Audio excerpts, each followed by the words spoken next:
شجر لا تهدي الضياء لها يا قمر تهدي الضياء لها يا قمر.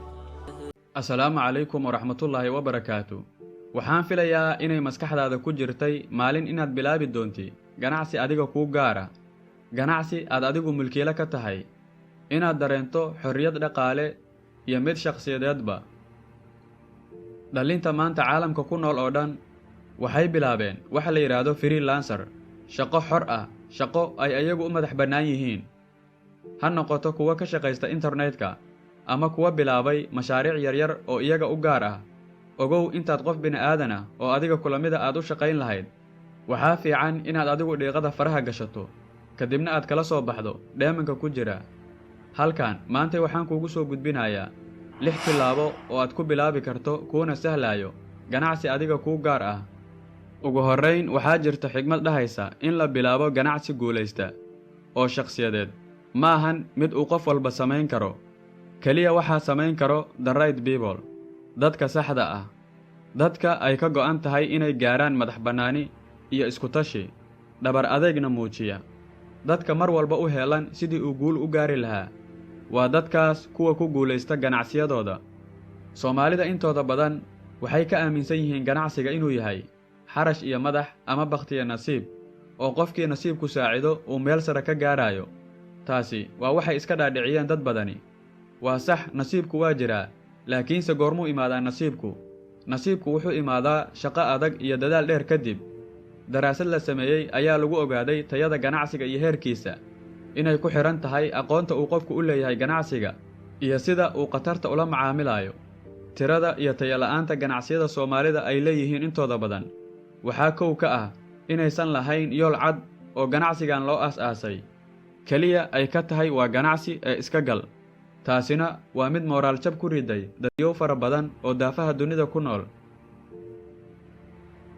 ganacsaduhu waa inuu yahay ruux karti badan, maskax iyo maamul wanaagsanna leh, oo qorshayn kara dhammaan howlaha ganacsiga. ganacsaduhu isma dhiibo haddii ay guuldarro soo wajahdo. haddii aad doonaysid inaad horumar ka gaarto ganacsigaaga, waa inaad leedahay dhabar adeyg iyo maskax caafimaad qabta. kuma xirna inta uu la eg yahay ganacsiga aad abuurayso iyo maalgelintaada. keliya waa inaad tahay the right person, qofka saxda ah, qofka doonaya inuu ganacsigan horumar ka gaaro, qofka abuurtay ganacsigan. haddii aad doonaysid inaad abuurto ganacsi cusub oo aad adigu leedahay, 6dan qodob meel ku qoro, waa lagama maarmaan. qodobka koowaad, nafsadaada waa inaad qiimaysaa. ganacsigu ma ahan wax si sahal ah layskaga abuuri karo, ee wuxuu u baahan yahay fikir aad u fara badan. inta aadan bilaabin ganacsigaaga, horta waa inaad nafta aad adigu leedahay qiimaysaa oo weydiisaa su'aalahan: waa maxay ujeeddadan u aas-aasaya ganacsigan? xirfad ama aqoon intee la eg ayaan u leeyahay ganacsiga? ganacsi noocee ah ayaan doonayaa inaan bilaabo? adeeg noocee ah ayaan doonayaa inaan iibiyo? imise lacag ayaan ku bilaabi karaa ganacsigayga? imise saac ayaan shaqaynayaa? halkee ayaan ka furaa ganacsigayga? intaas markaad isweydiiso kadib, waa inaad sharaxdaa heerka aad doonaysid inaad ka gaarto ganacsigaaga iyo sidii aad ku horumarin lahayd. waa muhiim inaad dejisataa yool cad oo aad doonaysid inaad gaarto maalin maalmaha ka mid ah.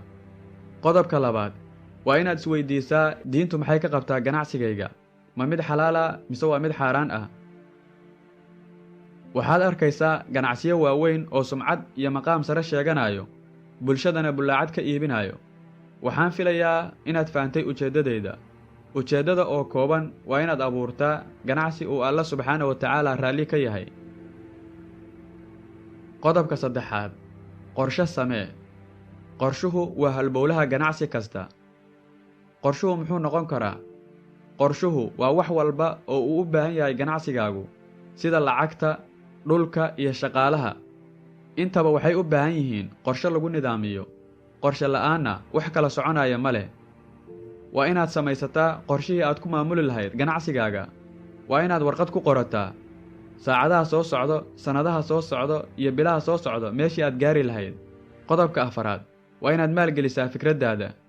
markaad soo dejiso dhammaan qorshaha ganacsigaaga, waxaa meesha imaanaya maalgelin. waa inaad maalgelisaa fikraddaada oo aad ku dhaqaaqdaa shaqada iyo halkii aad ka bilaabi lahayd, tuubadii uu dhaqaaluhu kaa soo geli lahaa. iyo ka shaqaynta sidii uu u socon lahaa ganacsigaaga iyo sidii uu horumar ugu sii tillaabsan lahaa maalinba maalinta ka dambaysa ganacsigaaga. waa muhiim inaad leedahay hadaf cad oo aad doonaysid inaad gaarto. qodobka 5 waa inaad suubisaa qiimayn. haddaba maxay tahay qiimayntu? qiimayntu waa inaad isbarbar dhigtaa ganacsiyada guulaysta iyo kuwa aan guulaysan. farqiga u dhexeeya: maxaa kan ku sababay inuu guulaysto, kanna ku sababay inuu guuldarraysto? waa muhiim inaad la socotaa suuqa iyo waxyaalaha ka dhacayo. waa muhiim inaad isweydiiso maxaa suuqa looga baahan yahay, maxaasan looga baahnayn. had iyo jeer waa inaad suubisaa baaritaankaasoo ah maxay dadku u baahan yihiin, maxaa laga xiisaynayaa waddanka waqti xaadirkan. mar walba waa inaad heegan u ahaataa oo aad la socotaa suuqa iyo waxyaalaha ka dhacayo. waa inaad suubisaa baaritaan joogto ah maalin walba. taasi waxay ku siinaysaa fikrad ama il dhaqaale oo uusan qof kale horey u samaynin. taasina waa su'aal muhiima.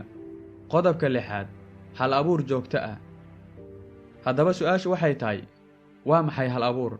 hal abuurku waa sidii aad ganacsigaaga wax ugu soo kordhin lahayd, waxay rabta ha noqotee ama fikrad ama dhaqaale. ganacsigaaga markuu gaaro meel sare, waxaa muhiim ah inaad ka fikirtid qaabkii aad booskaas uu hadda joogo ugu sii hayn lahayd, ama aad ka sii ballaariso oo aad horumar kale u sii tillaabsato. taasina waxay lagama maarmaan u noqotay inaad leedahay hal abuurnimo joogto ah oo marba marka ka dambaysa aad ganacsigaaga wax uga beddelayso. ganacsigu wuxuu noqday halbowlaha ummad kasta oo dunidan ku nool maanta. waddan waliba inta uu ka dhaqaale badan yahay waddan kale, ama uu ka wax soo saar badan yahay, ama uu ka awood badan yahay, waa inta uu ka ganacsi badan yahay. waddamada ugu wax soo saarka iyo ganacsiga wanaagsan waa waddamada dunida ugu horumarsan maanta, sida Shiinaha, Maraykanka iyo Jabaan.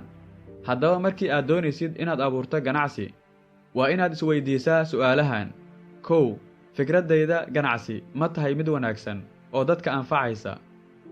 2. ganacsi noocee ah ayaan doonayaa inaan bilaabo? 3. ma waxaan doonayaa inaan aas-aaso shirkad cusub, mise mid horay u jirta inaan iibsado? 4. keligay miyaa furanaya ganacsigan, mise waa shirko oo waa layla wadaagayaa? 5. halkee ayaan ka furayaa ganacsigayga? 6.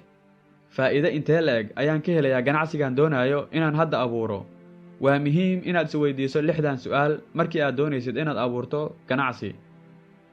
waxaan filayaa inuu fiidiyowgan ahaa mid ku caawiyey oo aad wax badan ka faa'iiday. haddii aad jeclaysatay muuqaalkan oo aad doonaysid inaan fiidiyowayaal kale oo la xiriira ganacsiga aan soo diyaarinno, fadlan hoos noogu qor dhanka hoose ee kommentiga. fiidiyowgana like iyo share iskugu dara. waa walaalkiin Saki Cabdi Yaasiin.